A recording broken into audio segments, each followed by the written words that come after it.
Hello there, and today we're going to be reacting to the Fat Electricians, the Ghost of Bataan, Arthur Weymouth, a one-man army with 116 kills.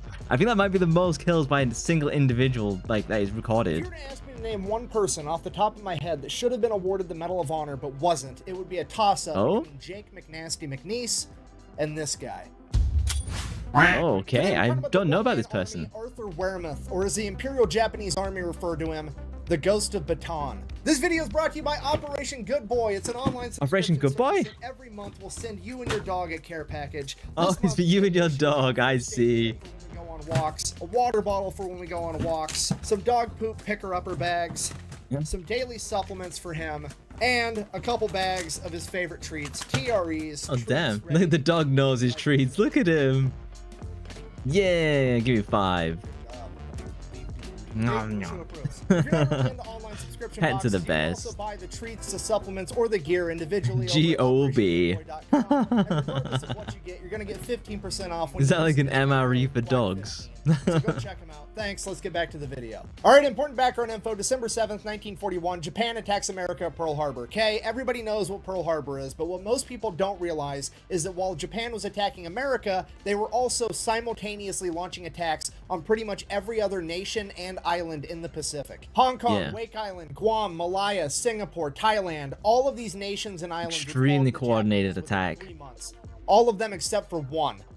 The Philippines. If you don't know, at this point in time, the Philippines is actually a territory under the United States of America, who had assumed control of the Philippines from Spain after the Spanish-American War in 1898. Because of that, there was already 22,000 soldiers there. Now, don't get me wrong, they weren't expecting to get attacked. The majority of these soldiers, 12,000 of them, are non-combat related jobs or they're Filipino reservists. But that other 10,000 was the Philippine Scouts. And I cannot stress to you enough that these guys are absolute gangsters. They were founded in 1901 by the U.S. Army. It is essentially Filipino and Filipino-American soldiers being led by American officers, and they are experts in guerrilla, anti-guerrilla, and jungle warfare. These are the guys that fought the Tan Sung rebels during the Moro Rebellion. They are literally the men that America's patron saint of hole punching, John Moses Browning, created the Colt 45 1911 for. They are the direct predecessor of the Philippines' current special forces, the Scout Rangers, and they are probably some of, if not the last people on the planet that you want to fight in the jungle. And one of the American after the SAS, I'm just gonna say it. Son of a World War I veteran that grew up in Chicago. For high school, he would attend Northwestern Military Academy, and after graduating from there, he would be denied by West Point because the only thing he excelled at in life was football and winning fistfights. His football coach said that defensively, he was a tough man to get through, and offensively, many points were scored through holes that he opened. Despite being rejected by West Point, he still wanted to be a military officer. Material, so he would go to college at Loyola University in Chicago, where he would join the ROTC program and get his bachelor's degree in bacteriology, which would later become known as microbiology. So after graduating from college and receiving his commission as a military officer, he would write the United States War Department requesting to get put on active duty. He would get accepted and sent over to the Philippines, where he would arrive in January of 1941 to train with the Philippine Scouts. Fast forward 11 months later, the Japanese show up and they attack. Filipino and American forces are not ready. They are outmanned, outgunned in every conceivable way. At this point, leadership decides their best bet is to pool all of their resources and have everybody move to the Bataan Peninsula. They are essentially going to back themselves into a corner, draw one line in the sand, and desperately try to hold that line long enough for American reinforcements to show up. That's kind of crazy to do. But it's pretty much the only thing they can do. And if that wasn't bad enough, there's actually a problem with that. The Japanese are advancing so fast that they're going to be able to cut off the route to Bataan before everybody can actually make it there. So now Arthur Wermuth and the rest of the 57th Infantry Regiment are going to have to go and fight the Japanese on the front line, desperately trying to hold them off long enough for all the other people to retreat. General Wermuth gives them the order to dig in and hold, and that's exactly what Arthur and his men do. At this point, Arthur is in command of Delta Company of the 57th Infantry Regiment, which is roughly 150 Philippine scouts, and for the next 2 weeks, they go toe-to-toe with the Japanese army, desperately trying to hold them off long enough for everybody else. How many? There's only 150 of, like, the Filipino Americans.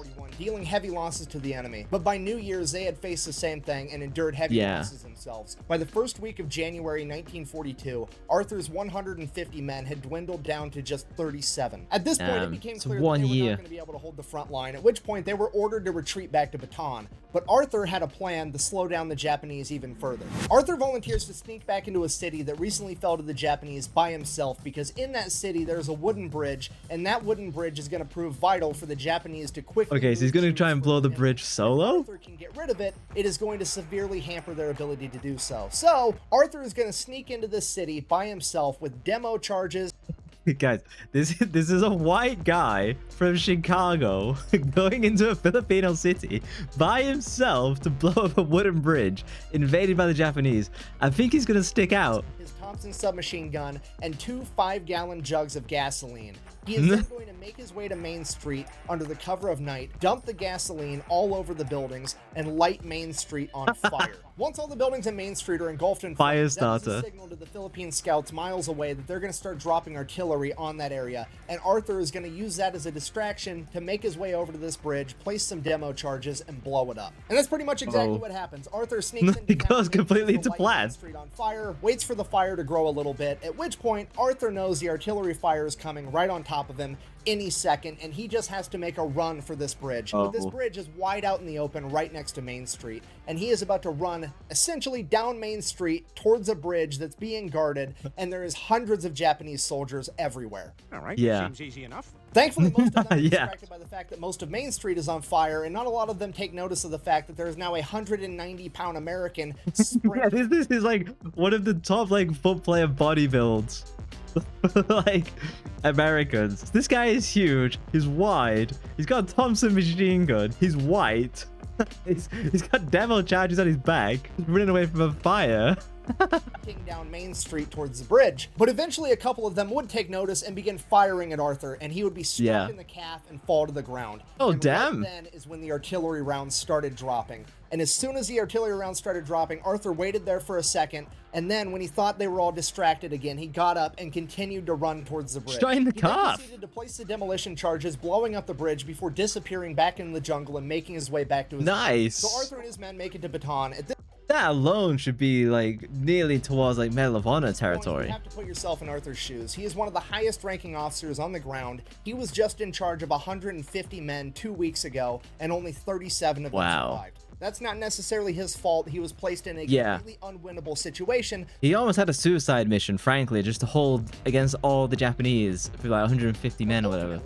He's not going to feel great about himself losing that many of his men. He's been living in the Philippines for almost a year, training with the Philippine Scouts. He's an expert in camouflage, an expert in jungle warfare, and an expert in guerrilla warfare tactics. And he decides that rather than lose any more of his men, he is going to go out past the front line into enemy territory by himself and terrorize the enemy. So that's what he does. He sleeps during the day, and every night he grabs his Thompson submachine gun, 2 Colt 45 1911s, and a bunch of grenades, and heads off into the jungle by himself to utilize hit-and-run tactics against the Japanese, conducting guerrilla warfare. My word. On one of these missions, he's a couple miles into enemy territory from the front line when he hears a bunch of Japanese soldiers coming up on him. So he quickly hides in some bushes and camouflages himself, and 30 Japanese soldiers, an entire platoon, comes walking past. One of them almost steps on him, and he's just laying there dead quiet, trying not to breathe, and the troops are making their way towards the front line. And Arthur knows he has to do something, because they're either going to launch an attack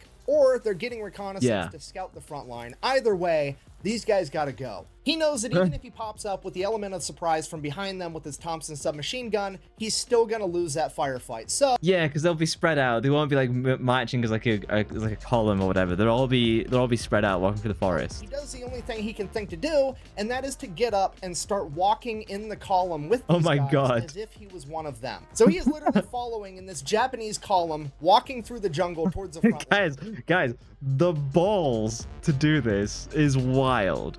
At which point he decides, hey, I got to make sure these guys don't look back and actually try to get a look at me because I'm wearing a different uniform.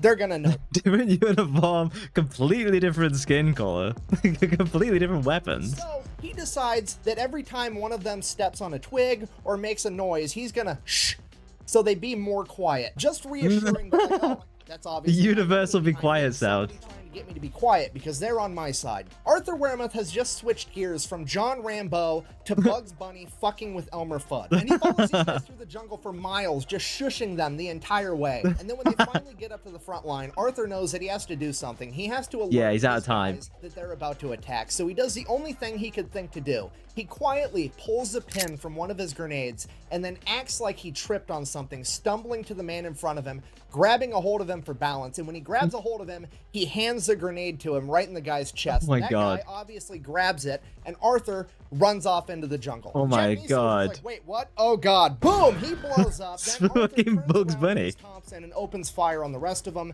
This obviously alerts his men, and they start opening fire too. They completely wipe out this Japanese platoon. After this and other events like it, the Japanese start to fear Arthur, referring to him as the Ghost of Bataan, while the American forces This is where the Ghost of Tsushima comes from. him as the one-man army. At this point, Nice. he gets his notoriety, and other experienced Filipino scouts start volunteering to go out with him, but he doesn't want to lose any more men, so he keeps refusing, and he keeps refusing. And finally, there's one brave Filipino scout that he can't refuse because this guy will kick his ass. His name is Sergeant Crispin Jacob, aka Jock. He is described as being 6'4", 220 pounds. Oh my God. And Arthur Wermuth himself said that he is half Filipino, half Oriental giant. And he begins going out on these missions with Arthur.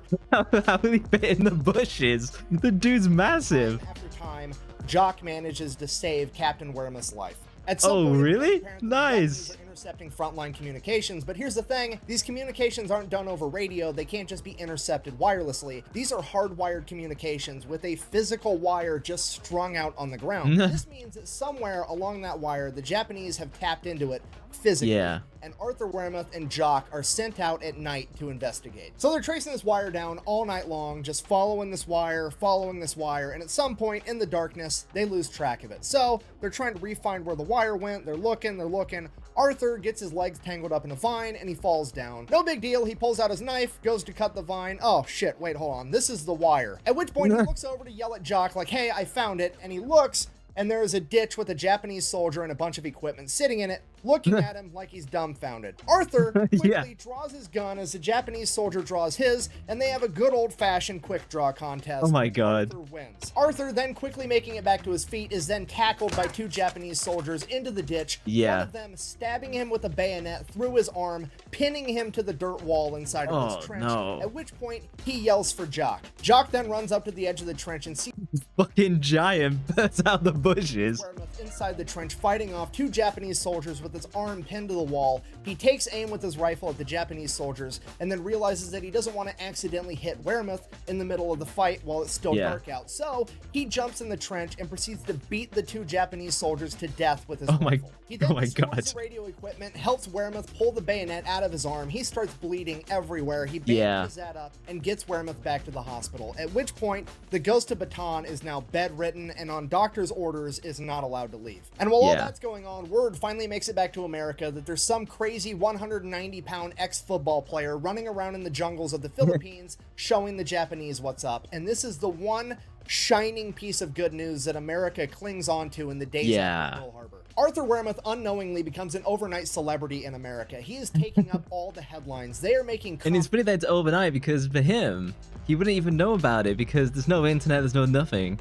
So like he would have been in the papers. He'd just be sat there in bed having no clue. About him and his partner Jock. He is inside of bubblegum packets telling the story of them finding the tap in the communication line. Arthur Wermuth is now one of the first main characters in World War II fighting for America, and he is vital for overall American morale. And just like a main character, he decides that he's not going to stay bedridden. He violates doctor's orders, checks himself out of the hospital, and gets back in the fight. At this point, the Japanese have flooded the entire surrounding area with snipers that are picking off American and Filipino soldiers day and night, and Arthur Wermuth has to be the man that does something about it. But considering that there's so many of them and that Jock just saved his life, he comes to the conclusion that having some friends around isn't exactly a bad idea. So he starts taking particularly when dealing with snipers. A special anti-sniper unit, and 84 of the meanest, most experienced Filipino scouts volunteered. Not only were these guys counter-sniping the snipers, there was also a bunch of them out in the jungle, camouflaged and hidden, waiting for the sniper to fire so they knew where he was, and then they were going to come at him with machetes and and Colt 45s. Throughout February and March of 1942, Arthur Wermuth, Jock, and their anti-sniper unit were credited with taking out 500 Japanese soldiers, and this is considered to be a very conservative estimate. Then in late March, the command would ask for volunteers to do a nearly impossible mission of recapturing the high point of Mount Phuket, at which point Arthur immediately volunteered and then asked his men who of them would also like to volunteer. They'll all go. And they all did. Arthur and his men set off to try to complete this nearly impossible mission. It is a 36-hour hike through enemy territory just to get to the objective. Along the 36-hour hike, they are credited with taking out an additional 65 Japanese soldiers. Then upon reaching Mount Phuket, they would launch an attack, and it would fail. Arthur would lose over half of his men. Having failed to take the high ground at Mount Phuket, Arthur and his surviving men would retreat back to Bataan. Along the way, they would get ambushed by a machine gun position, and Arthur would be struck in the chest with machine gun fire. Arthur would then wake up in a field hospital back at Bataan, where he was informed that the bullet went through his rib into his lung, and he was now battling an infection. I would assume they didn't have antibiotics to give him, because at this point, Bataan was in rough shape. They were down to half rations, and they were running out of every supply imaginable. This is really rough. Hold out long enough to get resupplied and reinforced. Arthur would remain in the hospital for 10 days, and every single day that passed, it became more and more apparent that they were losing and Japan was going to win. At this point, Arthur, against doctor's orders, with pus oozing from his chest, still battling an infection, would don his gear and go back out with his men one last time. Arthur and his anti-sniper unit... Bro, fighting an infection like that is awful. Like, you feel horrible. So for him to be able to gear up and go out into the jungle, that is next level. Tried to hold the line against the Japanese, but due to sheer overwhelming numbers, they were beaten back over and over again. And during one of their retreats on April 9th, Arthur would slip down the side of a cliff, smacking his head on a rock, rendered unconscious. He would again wake up in the hospital, but this time when he awoke, he would come to find out that the Japanese had completely taken over Bataan. Not surprised there. Surrender, and General MacArthur had fled to Australia. This is absolutely the worst possible outcome, because the Imperial Japanese believe that if you surrender in battle, you lose your honor, and if you lose your honor, you are no longer human. You are subhuman and no longer eligible for human rights, which gives them the justification to treat you however they want. Arthur Wermuth is bedridden, having been shot in the leg, stabbed in the arm with a bayonet, shot in the chest, concussed, and battling an infection. And he is probably one of the luckiest men there, because pretty much everybody else is forced to participate in the Bataan Death March, and I don't really want to get too far into what that is and what happened, but suffice it to say, over 30% of everybody else is going to die in captivity as a prisoner of war. And if Arthur Wermuth were also forced to go down the Bataan Death March, he would absolutely be a member of that 30% given his current condition. I can't verify this for sure, but I think the reason that they let Arthur Wermuth have a chance at surviving is because technically he never surrendered. He was fatally wounded in battle, and when he woke up, he had already been captured. So I think that what happened to his mate who was there with him? Is like his Filipino second in command. The Japanese didn't look down on him as subhuman because he didn't forfeit his honor. He literally fought until he lost consciousness, and by sheer luck, he survived and woke up in captivity. After making his recovery, now Major Wermuth would find himself being the highest-ranking military officer around, making him the leader of the few remaining Americans that were lucky enough to escape the Bataan Death March. And for the next year, they are used as forced labor to build Japanese airstrips. One of the Americans under the command of Arthur was a man by the name of Elliot Smesler, who later on in life would write a book of memoirs about his time as a prisoner of war under the Japanese. In that book, he wrote this, quote, "The first year of my captivity, I worked on building an airfield for the Japanese. Life wasn't bad because they were afraid of the major in charge.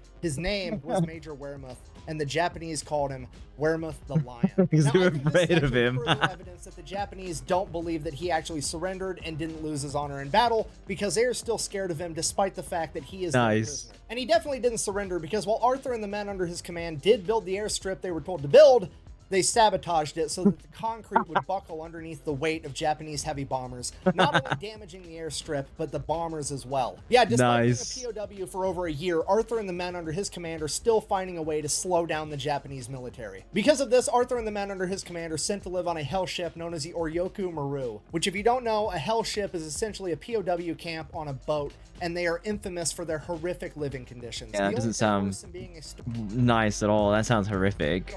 POW is being a starving POW on a boat with no shade while you're seasick. Then on January 9th, 1945, the USS Hornet, an American aircraft carrier, would mistake the Hell ship for a troop transport and bomb. Oh no. This bombing would kill over 250 Americans instantly, wounding and injuring almost every other American on board, including Arthur Wermuth. Despite having his wounds treated while starving to death, Arthur still somehow managed to survive, making it to Japan to be inside the POW camp there, where he would later be freed after Japan surrendered. When Arthur Wermuth shipped off from America to the Philippines in 1941, he weighed 190 pounds. When he finally got to return home to America after World War II, he weighed only 105. He would then my god. For someone his size, he'd be like emancipated like crazy. Purple Hearts, the Silver Star, and the Distinguished Service Cross. He is credited with 106. Look at that mustache. kills and will go down in history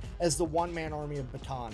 What a Despite badass. this, he credited his men, saying that 90% of what he was able to accomplish was due to the Philippine Scouts and that they were the best soldiers in the world. So in conclusion, the fall of Wake Island and the Philippines are considered to be some of the first losses dealt to America during World War II. But in many ways, they were also some of the first victories, as stories of heroes like that of Hank Elrod and the Marines of Wake Island and Arthur Wermuth and his Philippine Scouts reached the rest of the world. It would become clear to America that this war was winnable, and it would become clear to Japan that they had a lot bigger fight on their hands than they ever anticipated. Thank you for watching. The best way to support the channel is go check out theFatElectrician.com. Oh, this is so cool. I thank you guys for recommending this one.